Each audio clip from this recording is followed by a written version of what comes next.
আসসালামু আলাইকুম। সকল বিএনপির ভাইদের উদ্দেশ্যে বলছি, যেভাবে যুবদলের এই ভাইটি প্রতিবাদ করেছেন, তারেক রহমান ৬,০০০ লোকের বহিষ্কার করছে। পৃথিবীর ইতিহাসে আছে? উনি কথায় কথায় বলে মির্জা আব্বাস সাহেবের লোক চাঁদাবাজি করে, মির্জা আব্বাস চাঁদাবাজি করে।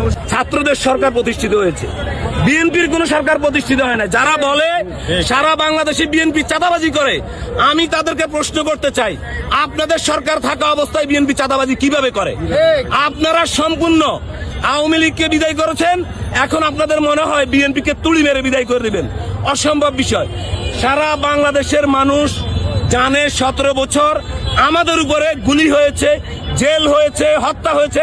আমাকে কারাগারে নিয়ে আমি যুবদল করি, আমাদের উপর অত্যাচার হয়েছে। তারপরেও জুলাই যখন হয়েছে, আমরা জুলাইয়ের জনগণের পালস দেখেছি। 5ই আগস্টের পরবর্তী সময় এই যে একটা বাহিনী তাদের সরকার দ্বারা পরিচালিত করে, তারা সকল জায়গায় তাদের লোক সেট আপ করেছে, তাদের লোক দিয়ে দেশ চালাচ্ছে। তারা বড় বড় কথা মাইকের সামনে বলছে কি, মিডিয়ার সামনে বলছে কি, বিএনপি চাঁদাবাজি করছে। আরে ভাই, আমাদের দলে যারা ভুল করেছে, আমাদের নেতা তারেক রহমান ৬,০০০ লোকের বহিষ্কার করছে। পৃথিবীর ইতিহাসে আছে?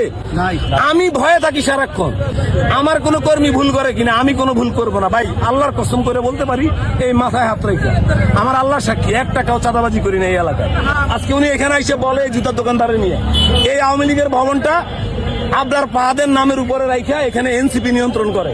তাহলে এই দোকানের সামনে ওই দোকানদারদেরকে উনি যে বলছে যে বিএনপির লোক চাঁদাবাজি করে, উনি কথায় কথায় বলে মির্জা আব্বাস সাহেবের লোক চাঁদাবাজি করে, মির্জা আব্বাস চাঁদাবাজি করে।